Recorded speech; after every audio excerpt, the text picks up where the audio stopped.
Hey guys, welcome to this video where I show how to solve the windmill cube using the CFOP method. The reason it's called a windmill cube is because if you turn all sides like this, it's like a pretty cool windmill shape. Yeah, all edges 180 degrees, that's fairly simple. So the windmill cube is solved similarly to the 3x3 puzzle, but the centers also need to be oriented relative to their cross piece. This is something extra that you have to do, but almost all of the rest of the cube is the same as a 3x3, just that it looks different. And some of the PLL's algorithms you have to change because some of them change the orientation of the center. So let's get this scrambled up. So I'm going to start my solve just like you would with CFOP on the 3x3. I'm going to start it on yellow cross, even though most people use white cross, which I do for 3x3. So I like to solve on yellow cross because that is the way that I was taught. If you do want to solve on the white cross, then go ahead, but you will have to mirror some parts of the F2L, like the pair slotting and the pair making. But for the purpose of this video, I'm going to be solving it on yellow cross, and that's what I would recommend. So you solve it as you would normally on a 3x3. These are the edge pieces here, the ones that are like square and a mini triangle at the end. So I'm just going to solve this how I usually would.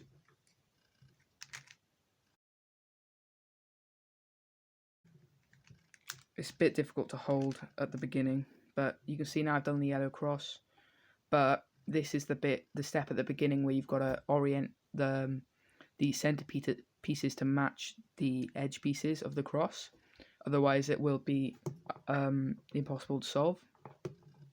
So you can see this one has already been done because it lines perfectly, and if you look at it from this angle, it matches. Whereas this one, the center needs to be flipped 180 degrees in order for it to match with the edge piece. So to do that, what I'm going to do is hold it here, kind of do a U2, but it's not really an algorithm. You just you get the piece out of the way here. You then, however much you need to orient the center by, which I said this one's at 180 degrees because it's the complete wrong way. You turn that using like a U2 or whatever way you're holding it, and then you put it back, and now you'll see it matches with the centerpiece, and now you can just put it back. So I'll do that again with this one here, this orange piece here.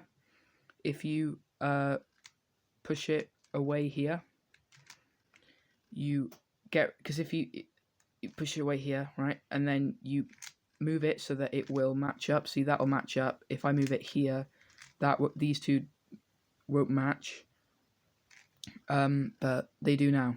If I move it away so that it's not affecting the other pieces, including the edge piece, and you just move it back and around. So now I've got 1, 2, 3, but this green one still isn't solved. So I'll move this up. You can see this one needs to be done 90 degrees, so it's not this way because that makes it wrong, and you kind of just got to get used to which way that's going to go. It's not really much of an issue, just move it there. And now you can see the cross is solved with all of the all of the center pieces correctly oriented, and it's time to move on to F2L. With F2L, it really depends on how good you are at F2L on a 3x3. Like if you would do like beginner's method and just insert all of the edges like this, and then do all of the corners, sorry, and then do the edges, then that's fine. But I'm going to be doing it a bit more advanced. So with some bits, I'm just going to be doing like inserting the whole piece. So I've got a F2L piece here. They look like, so you've got one that doesn't, like, it's only got one color, so the orange, and then you've got another orange next to it, perfectly done with the cross piece here. And you can insert them just by a L prime U R prime L prime U L Well, that's fairly simple if you know how to do a 3x3. Then, for example, I can see, and you have to put the F12 pair in next to. So this is the center. This is where you're supposed to put it, not here, because then not here because that's wrong. So I'm gonna look for some more pieces now. I can see that if this blue piece I can put up here and it'll match with this one up here. So if I put it where the blue piece is supposed to go, which is down here, in line with this blue center, I can put it down in there. Now I've got those two sorted. Let's see, so I've got this one here. For the purpose of this, I'm just going to show you how this works, this next bit, because I could have done an easier thing. But so there's two ways that these edges can be oriented. They can be oriented like quite low, like this green one, so it's not very steep, or this big steep red one. If you're going to do the sort of algorithm where it's like reverse Lulu, so U prime L prime U L, you have to do, if it's one of the very steep ones, you put it on top of its corresponding center. Whereas, for example, with this green one, if this green piece was inserted properly, wait, if I wanted to put that in, I couldn't do that, because then when I put this one up, it's the piece is like, it's wrong. So with this one, you put it on the one next to where it's got to go, but not on the center, and then you do that, and then you can see that they'll both come down.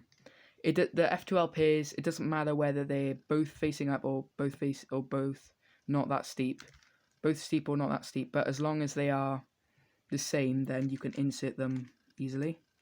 So this one again, this is a tall one, so I'm just gonna move that way, because you will know from F12 in 3x3 that you move it away like that, but because it was a tall piece, you put it on its corresponding center.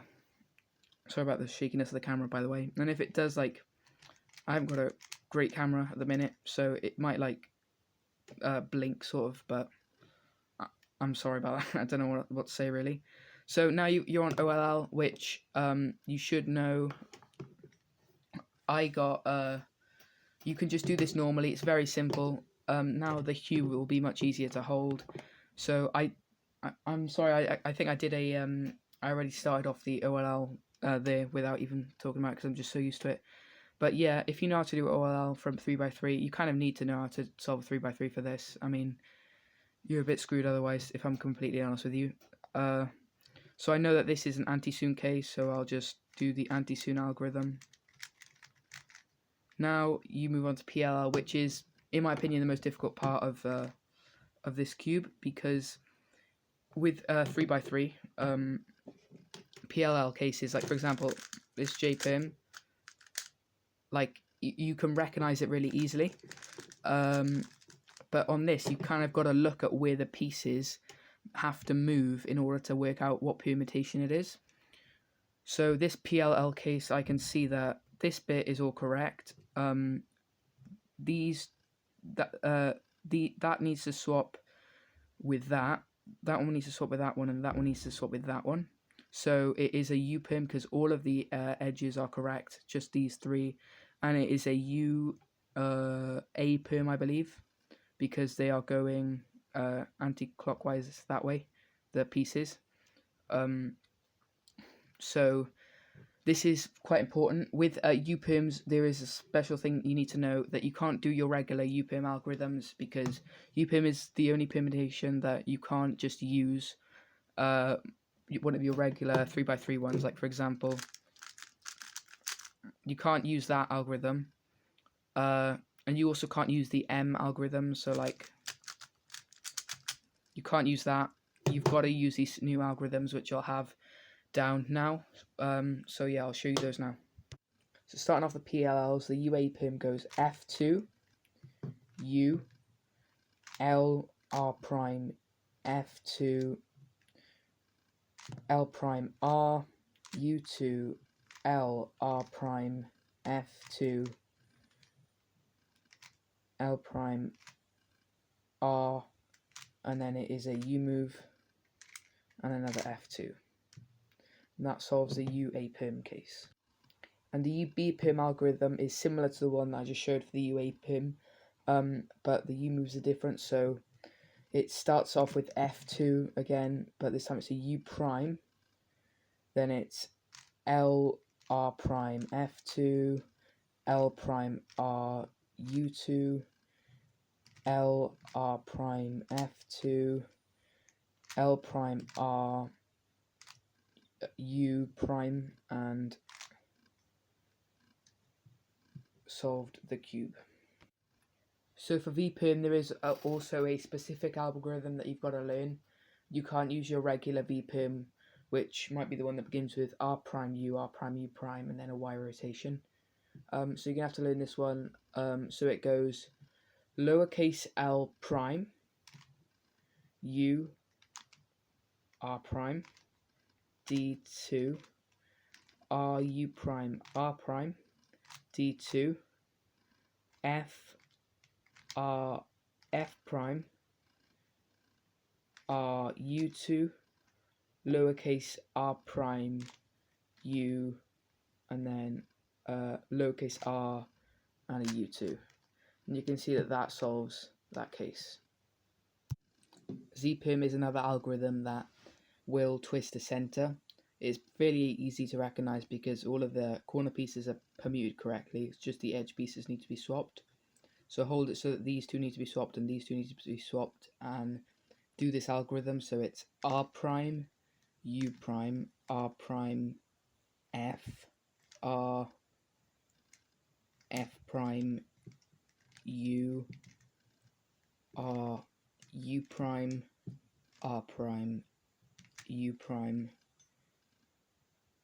F prime U F R, and then AUF. I'm just going to do one quick example of what you might get for a PLL. So this case, I can see now, I can line it up here, and this is where most of them are solved, so I'll decide to work it out from here. So if I look at it, I know this orange one needs to swap with this blue one, because that makes them correctly permutated, and it's these two need to be swapped. So if you think about it, it's an R perm, so because that's what R perms are like, and with an R perm, usually you hold the headlights to the left, and the only two edge pieces that aren't being affected are these two, so these are the headlights.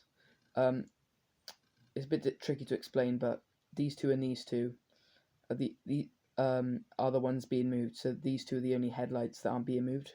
So you put them to the left, and I'm going to do my regular RB perm algorithm because I can see that the block is at the back, because if otherwise these two would be swapped, not these two, and the block would be in the front. Now be an RA perm, but RB perm R2 F R U prime R U R prime F prime R U2 R prime U2 R. Yeah, that's a bit complicated, but just look at where the pieces have to go and then identify the PLL from there. I don't feel like I need to go over every PLL, just some of the usual ones just so that you get used to them. Thank you for watching this video. I hope you learnt a bit from it. I hope it's helped you with the Windmill Cube. And I am hoping to actually do a mirror cube tutorial quite soon, so stay tuned if you want that video. But for now, that's it, and I'll see you in the next video.